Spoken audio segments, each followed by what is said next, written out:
मित्रांनो, काल मी नागपूर जिल्ह्यातील रामटेक तालुक्यामध्ये लोहडोंगरी या गावामध्ये मंगेश ठाकरे यांच्या मिरची प्लॉटमध्ये काल या ठिकाणी सोलर ट्रॅप डेमोसाठी लावला होता.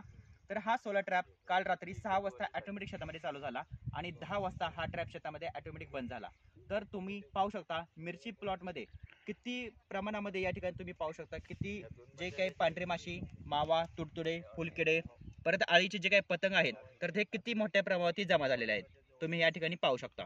तर हे जे पतंग आहेत हे मोठ्या प्रमाणावरती शेतामध्ये अंडी घालतात आणि ह्याच्यापासून प्रचंड प्रमाणावरती किडीचा प्रसार होतो.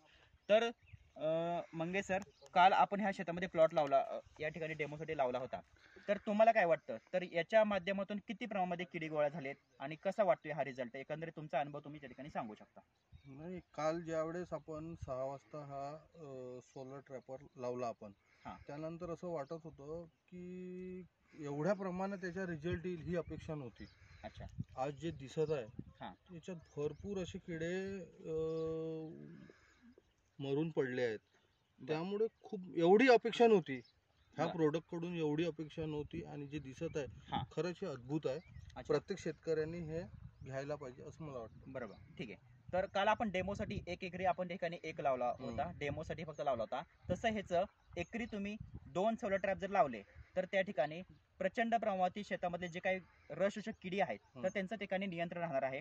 आणि दुसरी गोष्ट, तुम्हाला या सोलर ट्रॅप बद्दल अजून काय वाटतं की जे काही शेतकऱ्यांनी वापरायला पाहिजे का, किंवा तुम्ही आतापर्यंत किती फवारण्या केल्या? नाही, फवारण्याची हा मिरची हे सेन्सिटिव्ह पीक असल्यामुळे कंटिन्यू 8-8, 10-10 दिवसानंतर फवारणी घ्यावीच लागते. बरोबर. अगर याच्यामध्ये ह्या 10 दिवसानंतर फवारणी जी आपण घेतो, 10 दिवसाची जी फवारणी घेतो ते 20 दिवसानंतर लागत असन तर खरंच फायद्याचे आहे. बरोबर. आणि हे जे किडेचे जे पर्सेंटेज आहे त्या 4 तासात अगर एवढा रिझल्ट भेटत असन तर मला वाटतं फवारणीत बचत होईल. बरोबर. मग मिरचीमध्ये सगळ्यात मोठा प्रॉब्लेम म्हणजे काय, तो म्हणजे व्हायरस आणि ब्लॅक थ्रिप्स. हा सगळ्यात मोठा प्रॉब्लेम आहे. व्हायरस हा कसा येतो की पूर्णपणे ते रसशोषक किडी जे असतात जसं की थ्रिप्स आणि पांढरी माशी, तर हे व्हायरस पसरवायचं काम करतात. तर ह्याच्यामध्ये निळी आणि पिवळी लाईट आहे. निळ्या लाईटीकडे सगळ्या प्रकारचे जे काही थ्रिप्स असतात ते थ्रिप्स आकर्षित होतात आणि पिवळ्या लाईटीकडे पांढरी माशी, मावा, तुडतुडे हे सगळं. आणि दुसरी गोष्ट, हे सगळे जे काही पतंग आहेत हे पतंग सगळे लाईटीपाशी येतात आणि या खालच्या ट्रेमध्ये पडतात. या ठिकाणी लूर अडकवायला होल्डर पण दिलाय. जसं की मिरचीमध्ये हिरवी आळी येते तर त्या हिरव्या आळीसाठी हेलिकोर्पा नावाची लूर अडकवायला इथे होल्डर पण दिलाय. आणि अशा पद्धतीवरती सोलर प्लेट पण आहे. हा ऑटोमॅटिक चार्जिंग होतो आणि रात्री 6 वाजता ऑटोमॅटिक शेतामध्ये चालू होतो. तर अशा हा एकंदरीत हा रिझल्ट आहे.